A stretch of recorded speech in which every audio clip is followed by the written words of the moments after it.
Guys, 1 minute guys. Start tayo, 1 minute.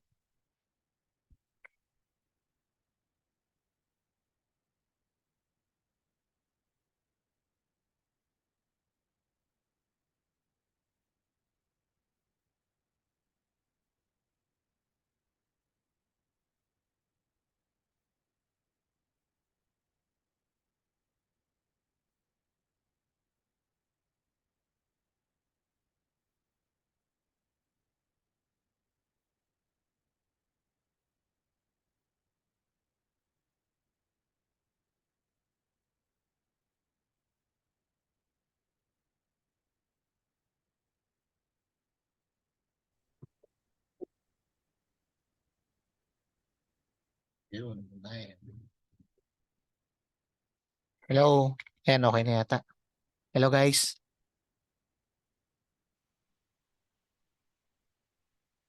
Wait lang. Check mic. Okay na ba? Ayan, okay na. Headset pala ako. Wait lang. Okay.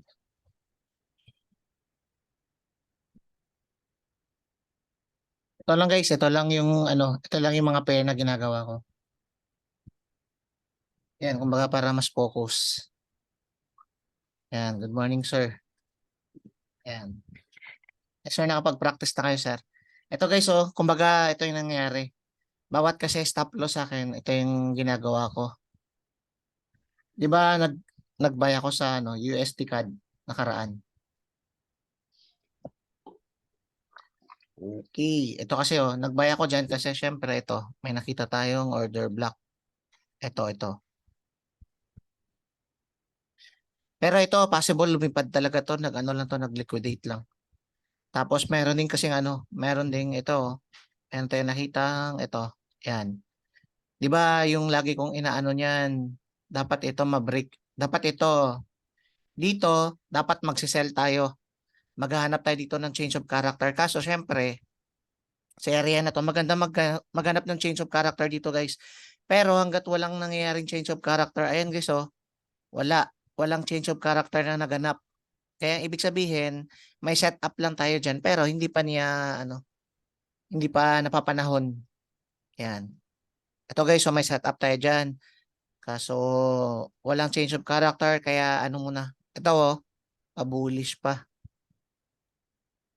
Pero dito, ayan oh, dito nagkaroon ng change of character. Yan. Ewan ko lang kung binalikan. Tingnan natin. Pero para sa akin, ito yung tunay na change of character eh. Ito. Kaya guys, mas ano to, alam nyo ba bakit mas lumalim yung pagbagsak nito? Dahil dito, di ba may nakita tayong change of character dyan? Pero guys, hindi ako masyadong naka-rely dito sa smart money na to. Kasi di ba, lagi ko sinasabi may lag yan. Ito, dito nagkaroon ng change of character. Pero tingnan nyo, hindi siya bumalik dyan. Hindi siya bumalik dyan. Sana ako mas nakafocus dito sa ginagamit kong zigzag lagi. Yan. Sa iba nahihirapan kasi mahirap talaga yan mag guys, tumingin. Pero tiyagain nyo lang kasi kailangan yan. Kasi merong zigzag guys na ito, kumbaga, kaya kailangan guys mag-meditate ka. Yun, kailangan yun kasi para yung mind mo at saka yung focus mo mas active. Kumbaga, mas sharp. Kasi to more on psychology to eh. Yan. Tapos pagising mo sa umaga may nangyaring negative o nabawasan na yung focus mo. Kaya kailangan mo mag-meditate. Ako kagabi, actually guys, sobrang busy talaga ako kasi may tinatapos talaga ako na website. Doon talaga ako na-focus. Kaya kagabi, may wins ako. Dalawa yung wins ko. Tsaka, di ba, isa lang yung lose ko. Nag-sell ako guys dito sa Euro JPY. Mamaya ipapakita ko sa inyo kung ba. Kaya, ang gagawin ko, mag-a-adjust ulit ako. Every time na busy na ako, okay na ako nun. Tinry ko ulit eh. Eh wala, ganun talaga. Kahit minsan natuturo ka, pero syempre, basta pag may mind, di ba yung lagi ko sinasabi, may time minsan na pag nakafocus ka sa ganong araw, mas sharp pa yung mind mo kaysa sa akin. Sa nagtuturo sa inyo. Yun. Kasi guys, yung tinuturo ko sa inyo guys, dyan lang talaga tumatakbo yung market. Kaso depende na lang kung gaano ka ka-focus sa ganong oras. Naka-meditate ka ba? Wala ka bang distraction? Ganun. Papakita ko mamaya sa inyo kung saan ako nagkakamali. Pero okay lang yun kasi part talaga yun ng game. Pero sa akin, ngayon guys, ang pini-improve ko ngayon, yung ano talaga, yung puro psychology. Kasi ang TATA, tapos na tayo dyan. Kasi gusto ko soon makaroon ng ano, wala namang 100% win rate, walang ganun.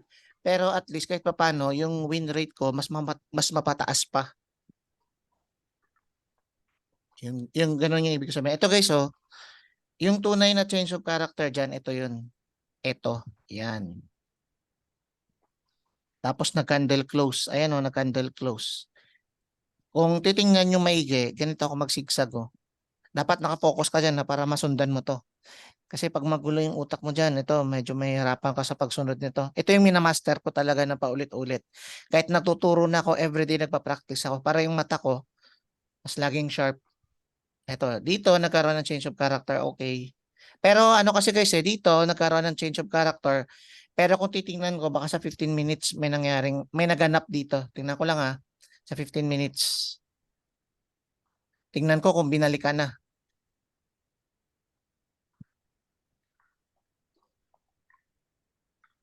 Wait. Ito pag change of character. Ay, hindi pa nakabalik nga. Hindi siya binalikan. Yan. Dito. Ay, hindi. Ito, meron pala. Bumalik. Bumalik yata eh. Wait lang. Oo nga, binalikan guys. Alam niyo kung anong binalikan? Yung imbalance. Yan. Ito. Sa 15 minutes. Yan. Dito. Yan.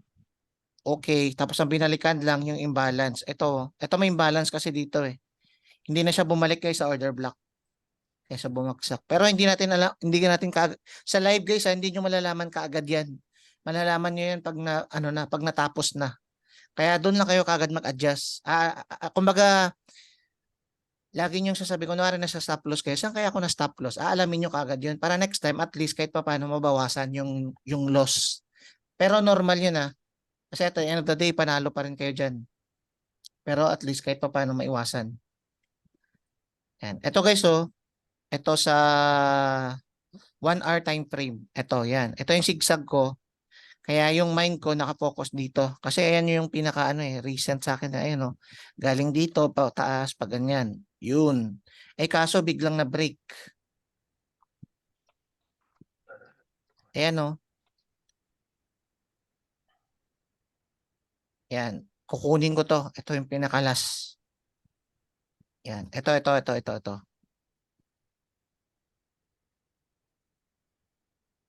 Yan.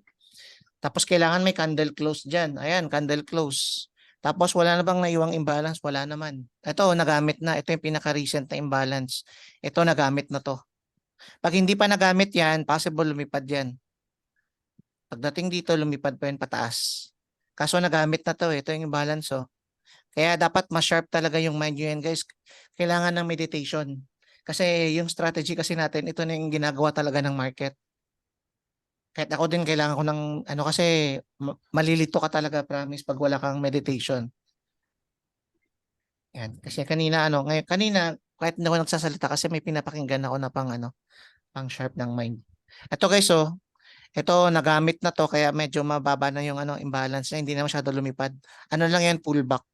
Pero pag hindi pa to nagamit, kunwari hindi pa to napuntahan, possible lumipad yan papunta pa yun dito sa taas. Okay, dahil nagamit na siya, ito na. Ito na yung pinaka last na Kaso ito, nag-candle close. Yan, pag candle close, ito, yan. Kaya ang lupit, no? Mas mag-i-entry ka lang kagad ng short dyan. Kung natatakot ka, punta ka pa sa 15 minutes. Tingnan natin sa 15 minutes kung anong nangyari. Saan tayo nagkaroon ng change of character? Ito. Yan, pagpunta dito, dito pa nagkaroon ng change of character. Yan, pwede kang mag-ano dyan. Ayan, Yan. Entry ka dyan. Entry ka dito. Kunwari, natatakot ka na nun, di ba? Change of character, mag-entry ka dyan. Yung stop loss, di ba, last recent high na yan kasi mag-aano tayo, magsisell. Pwede dito sa pangalawa or pwede rin dito, lagpasan mo lang. Ayan hindi ka rin na-hit. Hindi pala na-hit ng stop loss din. O, di ba? Yan, tapos sunod-sunod na yan. Pero sa akin siguro kung ganito, tapos yung target ko sa pinakababa, dito ko yung ilalagay. Yan. Pero kung yung target ko, ito lang yung pinaka first, yan, dito sa area na to, first na order block, yan. Dito ko ilalagay, tapos yan, ganito lang, TP na kagad. At least 1:2. Yan. Pag panalo ka agad, okay, hanap ng ibang opportunity. Ito yung nangyari sa atin, bakit tayo na stop out? Kumbaga natapos na pala. Sabi ko, bakit kaya ako na-hit doon? Kasi ito yung support, yan, or tinatawag natin na, ito nga, demand pa siya, oh. Kasi puro bullish lahat. Tapos ito. Yan. Ito lang, medyo na, ano ako dito, na FOMO lang ako ng konti kasi mahirap sundan to.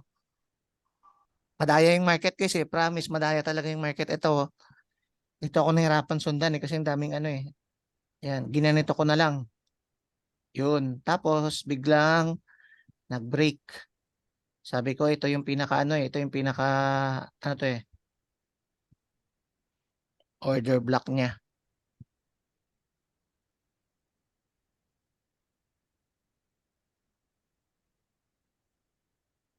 Yan. Okay. Pero biglang na-touch siya na kasi kagad eh. Kaya medyo tumaas to kasi na-touch siya na kagad. Pero siguro kung hindi ito na-touch, siguro kunwari hanggang dito lang yung candle. Pagdating dito, sabay ibabalikan niya yan. Pupuntahan niya pa yan. Kaso na-touch na pala. Yan, babalikan niya pa yan kung hindi lang na-touch. Kaso na-touch na.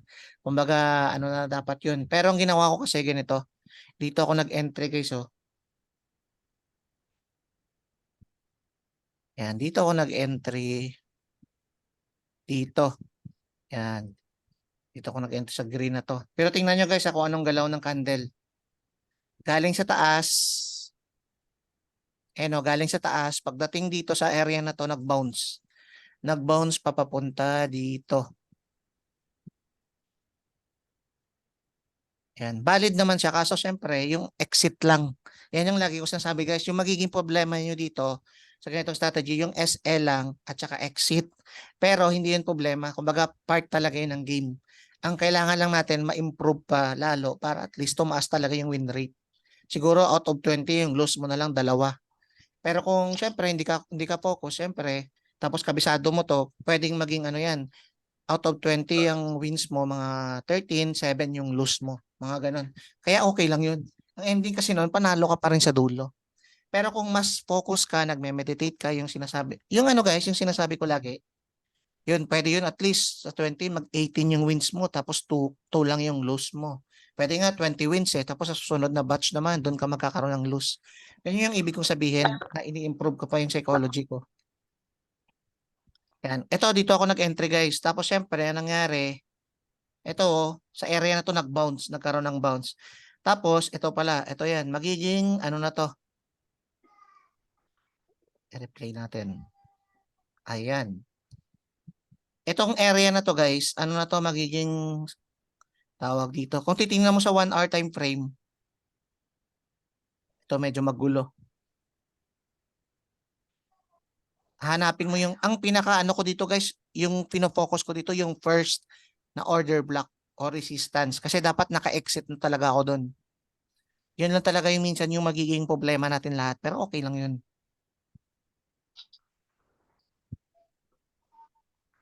Kaya katulad nito, nakaka-FOMO. Yan. Pwede. Kaya nag-expect ako na magbabounce yan dito guys eh. Tapos sabi ko magbabay ako dito. Dito ako nagbuy. Ito yung stop loss ko. Ito dito. Tapos yung TP ko kasi dito. Asa ba yung TP ko nun? Dito yata yung TP ko. Wait lang. Ah, oo. Dito. Dito sa area na to sa gitna. Or dito yata. Nakalimutan ko eh. Ang sabi ko kasi doon, sa dito na side. Ito yata oh, sa 4 hour time frame. Yan. Malilito lang kayo dyan guys. Normal yan kahit ako nga nalilito din eh. Normal yan guys. Kasi hindi basta-basta. Kasi market kasi to eh. Hindi pwedeng madaliin kasi kung mamadali lang to, lahat ng tao mananalo, matatalo yung market. Eh ginawa yung market para maging ano, para maraming matatalo. Parang casino, guys. Ginawa to para pahirapan yung tao. Kaya pag nagsugal ka dito, talo ka talaga. Yan. Ano to, guys, puro mind game to. Yan. Dapat mas relax ka tapos ganun. Ito, guys, so actually lumipad naman siya, ayan oh. Kaso hanggang dito lang sa imbalance. Ayan oh. Kinuha niya lang to, guys, yung imbalance. Yan. Tapos sabay bagsak na. Yun. Ano na lang, pero lumipad siya. Hindi natin alam eh kung saan siya pupunta eh. Kaya syempre dapat naka-risk management ka doon.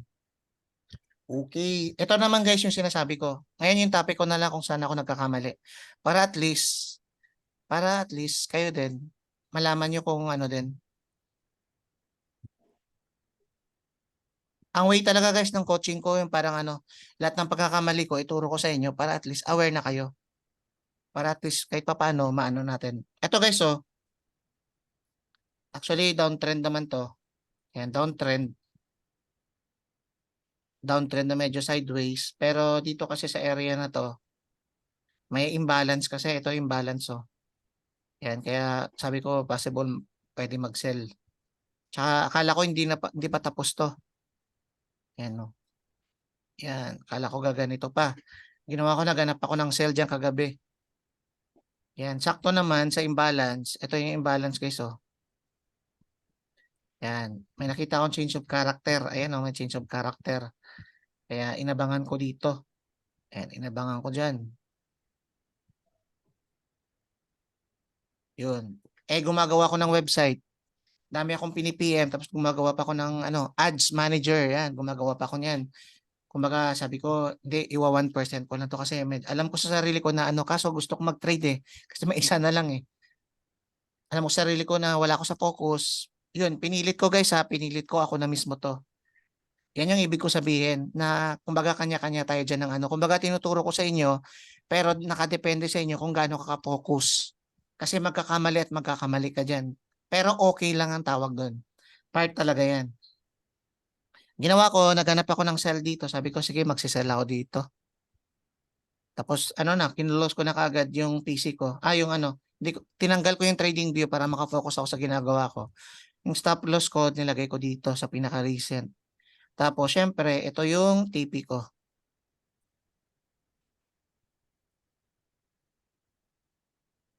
Yan. Pero sa akin, guys, sa risk management, guys, ano ko na doon, hindi na ako nagbabago doon. 1 to 2% lang yung tinitrade ko lagi. 0.5 to 2%. Yan. Ito. Yan. Dito. Tapos, anong nangyari? Okay. Sabi ko, okay na to. Magandang ano to. Okay. Bahala na kung ano mangyayari. Hindi natin alam yung takbo ng market. Anong nangyari? Ito yung nakalimutan ko. Boom. Hindi ko to nakita. Kahit sa harap ko na mismo, ah. Yan, oh. Ito kasi, guys, yung imbalance. Nagsisilbing resistance yan or support. Eh, nagkataon, ditong imbalance ito, gas-gas na yun, parang nagamit na, oh. Pero okay lang. Pero dito, wala pang makakapunta. Eh, no, hindi pa nababalikan. Kaya sakto, pagbalik niya, nag-bounce. Tapos, ito pa, may nakita pa akong dito, huli na. Ito, oh.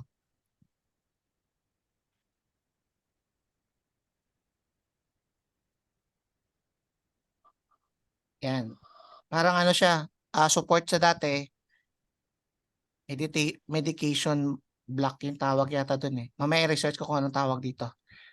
Yung tipong ano siya dati, support, kaso nangyari na break siya, naging resistance. Tapos na break ulit, naging support. Ayan o, hindi ko to nakita, guys, huli na. Ito nakita ko to ng konti, kaya ang sabi ko sa sarili ko, pagdating dito, pag entry ko dyan, pag bumagsak yung price sa area na to, magsiset ako ng break even kaagad para i-goal ko dito. Tapos para ano na, kumbaga, para at least walang loss kahit pa paano. Ang ending, bumagsak siya hanggang dito. Tapos sabay lipad na. Yun pala matindi to. Ito yung nagdala. Pero kung nakita ko to, hindi ako mag-entry dyan. Possible siguro magbabay pa ako nun. Kasi ito, oh, kung nakita ko to kaagad, kaso syempre, presence of mind ulit. Gumagawa ako ng website niyan. Tapos nagsiset up ako ng ads. Kaya ang ginawa ko, wala ako sa focus. Ang ending, ayun, hindi ko to nakita. 'Di ba pag may nakita tayong kina-counter trend ko yan. 'Di ba ako mismo nagtuturo niyan. Kaya guys, yung sinasabi ko guys na dapat mag-meditate araw-araw. Pero guys, kahit nag-meditate ka, may time talaga na makakaligaan mo yan. Pero at least kahit papaano, kunwari, 10 yung makakalimutan mo pag nag-meditate ka, at least magiging 5 na lang. Parang ganon, minsan nga magiging 2 na lang yung mga bagay na makakalimutan mo. Kasi wala namang 100% eh. Yan. Kung nakita ko lang sana to, pero hindi ko masyado na ano. Kasi ang daming, makulit kasi yung isip ko, ang dami kong ginagawa. Yan natin kung saan yung entry dito. 1, 2, 3. Oh, pwede dito.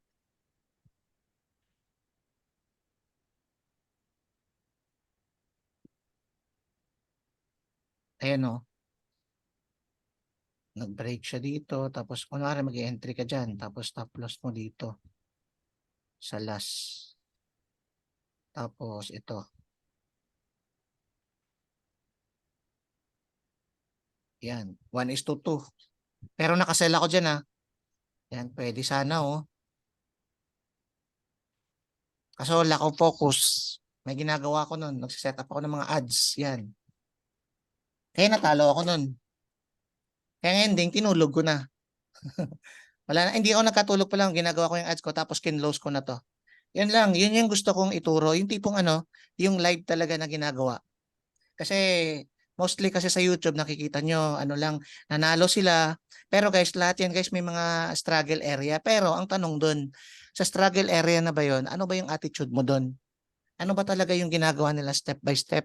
Kasi guys, yung mga profitable traders sa YouTube na nakikita nyo, yung mga nagpapakita ng mga malalaking income, may mga yan, may mga loose yan. Meron nga ako nakita doon 20 years, 15 years na. Ang trades niya out of 20, ang loose niya 8. Tapos yung wins niya 12. Yun. Pero na yun na 20 years na yun, mga ganun.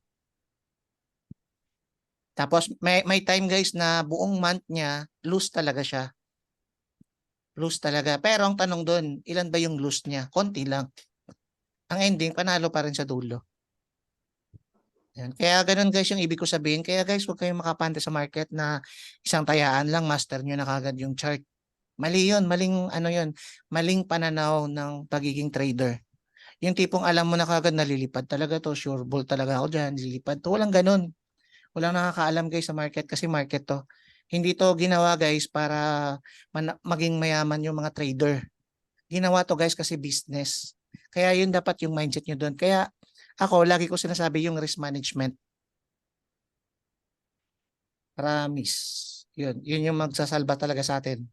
Yun yung nakakatagal sa trading. Kunwari may capital ka, dapat yung mentality mo nun, itong capital ko, out of siguro kakayanin to yung capital ko, na, tatagal to ng 50 trades sunod-sunod or 100 trades. Hindi yung dalawang trades lang, ubos kagad yung capital mo. Mali yun. So, ganyan guys. Pero alam ko naman na medyo mahirap, sobrang hirap talaga yun. Kasi disiplina kasi yun eh. Yan, kasi lahat tayo kasi guys, may kanya-kanyang attitude tayo. Yan, may time guys na baka ayun, katulad ngayon, tinuturuan ko kayo ng ganito, may time na baka magalit kayo sa akin, baka magtampo kayo, ay ano ba yan, parang nagagaling-galingan, parang ganon. Depende na kasi guys sa inyo yan, kaya mahirap guys magturo ng psychology. Kasi once kasi na tinuro yung tama, tapos hindi ka sanay, ang tendency mo nun, yung mindset mo nun, parang nasasaktan ka kasi hindi ka sanay eh. Pero once na inabsorb nyo to guys, promise. Kaya guys, mahirap magturo ng psychology. Kaya pansinin nyo guys sa YouTube, hindi sila lagi nagtuturo ng ganito katulad sa akin na consistent reminding. Hindi ka tuturuan ng ganito. Turo sa'yo technical analysis lang tapos mag-upload na lang sila. Yun. Kasi bago mo master kasi yan, dapat consistent, may nagre-remind sa inyo lagi. Yung paulit-ulit hanggang sa pumasok na sa mind nyo, parang nagigets ko na to si coach ah. Araw-araw ka ba naman sabihan ng ganito eh. Ng risk management psychology. Ngayon, magugulat ka na lang, balikan mo yung mga kasama mo dati. Ibang-iba ka na kumpara sa kanila. Kasi matindi yung training na ginawa mo. Okay, kaya guys, sobrang hirap talaga ng psychology. Mahirap talaga guys maging trader. Yan. Mahirap maging profitable trader pero at least kahit papano, nandun ka na. Disiplina lang guys yung pinaka-importante. Ito may nakita akong change of character W. Ito, possible bumagsak to. Pero babalikan nyo to. 1 hour time frame yan ah. Okay, ito 1 hour time frame. Ito pwede ito balikan. Yan. Ito tapos na to eh. Yan, siguro mag-aabang ako ng buy dito sa 1 hour time frame. Tapos mag-entry ako sa 15 minutes. Ano to guys? Ito yung plan 1 natin, plan 1. Supply and demand. Ito guys, so meron akong nakitang, una may nakita akong reversal. Ito. Yan, may nakita akong ano dyan. May nakita akong reversal dito sa area na to. Yan. Ngayon, siguro hindi ko to ika-counter trend. Kahit may resistance dito kasi medyo wala ako sa mood ngayon eh. Kahit kina-counter trend ko yan eh. Kumbaga, hindi kasi okay yung mind ko ngayon. Kasi may tinatapos talaga ako. Nakafocus ako doon. Kaya pansinin nyo guys, hindi ako masyado nag-ano. Kasi may pinofocus ako doon. May pinofocus ako na website. Yan, di ko muna yan na to. Kumbaga yung trade ko ngayon, kumbaga pakontiin ko na lang muna. Magti-trade ako siguro mamaya mga ano, mga 8 p.m. Ano lang yan guys, disiplina lang kasi yan. Kaya pansinin mo lagi yung ano ko ngayon, puro disiplina. Ito, siguro iti-trade ko to mamaya, mga ganito. Magtitiis ako mga 7 p.m. para at least relax yung mind ko nun. Sisiguraduhin ko muna na ititiis ko to, relax talaga yung mind ko. Yung wala kang ibang iniisip. Yan. Ganun lang guys, more on disiplina lang lahat. Tapos ito, nag-expect ako na ano na dito sa area na to, sa plan 1 natin, ito may nakita tayong demand zone. Kaya kung titingnan ko yan sa 15 minutes, pag may nakita ko sa 15 minutes na break of structure dito, na change of character dito sa area na to. Ganito yan. Entryhan ko yan. Dito. Tapos ang TP ko niyan, at least 1:2. Yan. Kung ito yung next na resistance niya, testing na natin. Pero ito yan madalas eh, binabalikan nyo to. Ito yung pinaka malakas na resistance na order block. Yan. Mahala na kung anong takbo ng market yan. May time kasi minsan na ganito lang eh. Padiretso. Konting ganun lang. Konting swing lang. Yan. Basta first, at least 1:2, okay na ako yan. Ano to guys sa Euro JPY? Ito kasi oh, ano yan, nag-trade yung bangko dyan kagabi. Sunod-sunod yan, mga momentum candles yan oh. Diyan sila naglagay ng ano, dito sa imbalance, ayan, di ko na malaya na fake out nila ako. Eto, dito sila nag-trade sa imbalance. Yan, momentum. Dapat buy dyan, pero okay lang. At least lose ako ng 1%. Ay, paano pag malaki yung taya ko nun? Sinagad ko lahat. Eh di ngayon mental block ako nun. Next time na trades ko parang kakabahan na ako. Kaya guys, lagi ko sinasabi, gusto ko pag nag-trades ako, ayoko ng ano, kumbaga ayoko ng distraction talaga. Kaya pansinin niyo, hindi ako minsan naglalagay talaga ng exact na ano ko diyan. Ito guys ha, ang pinapasa ko diyan sa GC, kumbaga trading ideas na possible pwede kong i-trades. Hindi na ako nagpapasa ng signal na ito, nag-buy talaga ako pag ganun. Kasi naapektuhan yung psychology ko talaga. Ayoko ng ganun. Gusto ko pag nag-trade ako, relax ako na wala akong ibang iniisip. Para at least sa next trade ko, relax ulit ako. Sa next trade ko, maayos yung psychology ko. Kasi once guys, ingatan nyo guys yung trading psychology nyo. Yun yung pinaka the best na advice ko. Wag nyo hayaan na may konting distraction dyan every time nagtitrade kayo.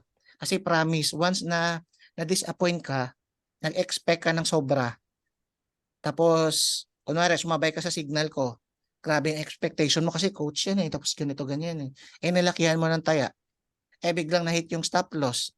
Kamusta yung trading psychology mo nun? Mapektuhan na. Yung next trade mo, iba na. Parang kakabahan ka na, parang nababalisa ka na. Di mo na alam kung paano magsisimula ulit. Tinanggal mo na lahat. Kaya ganun guys, kalupit yung trading psychology. Kaya kahit, di ba, usapang technical analysis lang. Di ba, tinuruan ko yun ng ganito. Ito na yung tono, technical analysis. Ang dali lang guys, promise. Pag natutunan nyo to. Pero hindi ka pa rin magiging profitable. 100%. Hindi ka pa rin magiging profitable kasi titirahin ka dyan ng psychology naman. Kasi may time na makakalimutan mo yung trades mo, may time na madidistract ka. Yun. Lalo na hindi ka pa nagme-meditate. Lalo na pag hindi ka pa madisiplinado. Naku, lagot. Eto na nung na-hit yung stop loss ko. Alam nyo ba guys? Kung na-hit yung stop loss ko nito tapos malaki tayo ako, ano yan, kumbaga may ano na sa akin yan, may konting pumasok na na negative. Mafo-FOMO na ako niyan. Next entry ko baka matalo. Ano yan, baka matalo ako. Sayang yung capital ko, parang ilan na lang to, ilang tayaan na lang. Ano yun guys, mali yun. Buti na lang graduate na ako doon. Pero it takes years bago ako makagraduate diyan. Kaya swerte nyo guys, may ganitong mentor na hindi naman sa pag-aano ha. Basta guys, ito yung mentorship na gustong-gusto ko dati. Ito pala yung mentorship na kailangan ko dati para maprotektahan ko yung capital ko. Kasi ito kasi yung nangyayari sa market. Kasi nakikita nyo sa YouTube, technical, o guys, ICT tayo. O ganito lang o, imbalance. O guys, SMC naman. Pero guys, may mga behind the scene yan sa tunay na realidad ng market. Kung ano mga nangyayari dyan sa paligid. Ito, gusto guys, ang lupit ng trading, sobrang hirap mag-trade. Kasi more on mental to. Yan. Kaya dapat focus talaga. Dapat mas sharp. Eh, nag-meditate ako guys, 15 minutes. Mamaya, after magme-meditate ulit ako. Mas maganda nga nagja-jog. Ngayon kasi wala talagang tayo mag-jogging ngayon. Pero guys, I suggest kung kaya nyong gawin guys ha. Ako nahihirapan talaga ako ngayon sa workout. Ang workout guys, nung hindi ako trader, ginagawa ko yan. Addict talaga ako sa gym, addict ako tumakbo. Gusto ko na pagpapawisan ako lagi. Pero wala naman akong pera doon. Yun ang mindset ko. Kaya tinigil ko ngayon. Pero healthy yun ha. Para sa health yun. Yun kasi dating ginagawa ko. Sabi ko, hindi naman ako nakaka-income doon. Nagiging healthy ako. Pero ginagawa ko siya kasi gusto ko. Pero ngayong trader na ako, sabi ko bakit hindi ko talaga magawang mag-exercise ng katulad ng dati.